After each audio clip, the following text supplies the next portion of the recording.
खुशबू हो जाएगी। मिलते हैं 15 मिनट के बाद। 15 मिनट गुजर चुके हैं,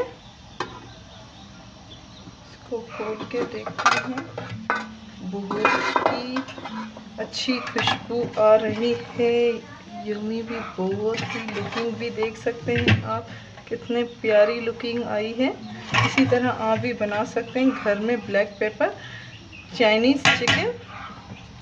उम्मीद है आज की रेसिपी आपको बहुत ही ज़्यादा पसंद आई होगी। प्लीज़ हमारी वीडियोस को लाइक करना मत भूलिएगा। लाइक करें, शेयर करें एंड सब्सक्राइब करें। Thank you. ये देखिए, जो भी वीडियो आप हमारी देखते हैं एंड रेसिपीज़ ट्राई करते हैं तो प्लीज़ फीडबैक दिया करें ताकि हमें पता चले कि आप हमारी रेसिपीज़ ट्राई करते हैं।